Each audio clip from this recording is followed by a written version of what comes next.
دوستو، ماں کے قدموں تلے واقعی جنت ہے۔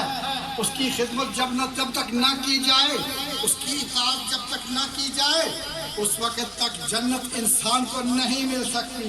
لیکن یہ بھی یاد رکھے، حضرت علامہ نے فرمایا تھا کہ باپ کی رضا میں بولو، باپ کی رضا میں رب کی رضا ہے۔ باپ اگر ناراض ہو تو رب ناراض ہوتا ہے، تو جب رب ناراض ہو تو بولو نا، تو کون سی جنت ہوگی؟ اس لیے میرے دوستو یہ یاد رکھیں، والدین کا بہت ہی بلند مقام ہوا کرتا ہے۔ آج لوگ تعلیم جب حاصل کر لیتے ہیں نا، دنیاوی تعلیم، تو محترم جو ہے وہ کرسی پر پتلون لگا کر بیٹھ جاتے ہیں، اور والدین جو ہے وہ نیچے کام کاج گھریلو جو ہے وہ کر رہے ہوتے ہیں۔ یہ تعلیم میرے دوستو نہیں، اسلام کچھ اور سکھاتا ہے۔ اسلام تو یہ سکھاتا ہے کہ جب تعلیم انسان حاصل کر لے تو اس کے والدین جو ہے وہ آرام کرے، وہ خدمت کرے، وہ کام کرے، اونچی آواز سے جو ہے والدین کے سامنے انسان بات نہ کرے۔ آج کیا کیفیت ہے، آپ خود اپنے گھروں میں یہ اندازہ قائم کر رہے ہیں کہ ایک بچہ جو ہے وہ والدین کے ساتھ کس طرح پیش آتا ہے، جبکہ قرآن ارشاد فرماتا ہے لا تقل لہما اف ولا تنہرہما، ان کو اف تک نہ کہو، نہ ہی ان کو جھڑکو، وقل لہما قولا کریما، بڑے ہی نرم لطیف زبان میں ان سے گفتگو کرو، کہیں ان کا نرم و نازک دل جو ہے وہ ٹوٹ نہ جائے۔ میرے دوستو، اللہ رب العزت ہمیں یہ توفیق عطا فرمائے۔ یاد رکھو ایک بات، ہم جو نیکی کریں گے،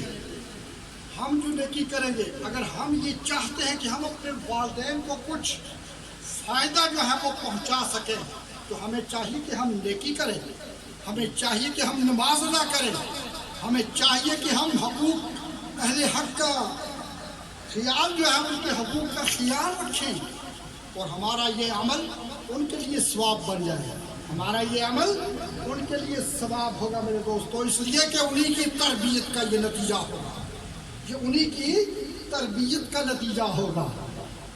والدین کی نیکی جو ہے وہ اولاد کے کام آتی ہے، یہ بھی تو یاد رکھیں نا۔ آج جو یہ کچھ سہولتیں آرائشیں کچھ حضرات کو نصیب ہوتی ہیں کہ ان کے والدین کی وہ نیکیاں ہوتی ہیں جو کہ آسانی اور فراوانی بن کر ان کی اولاد کی طرف منتقل ہو جائے گا۔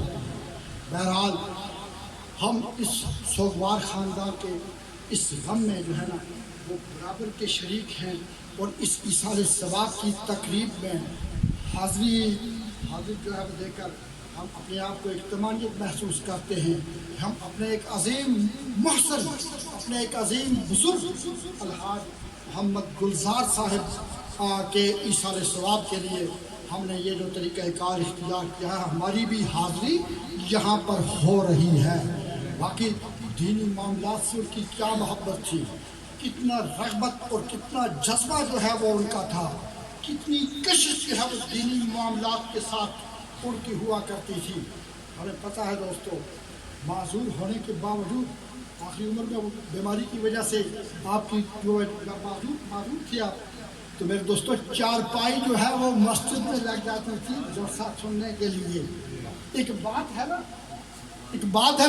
یہ محبت کی بات ہے دوستو، حالانکہ ان کے مسجد کی حاضری معاف، لیکن نہیں، کیسے؟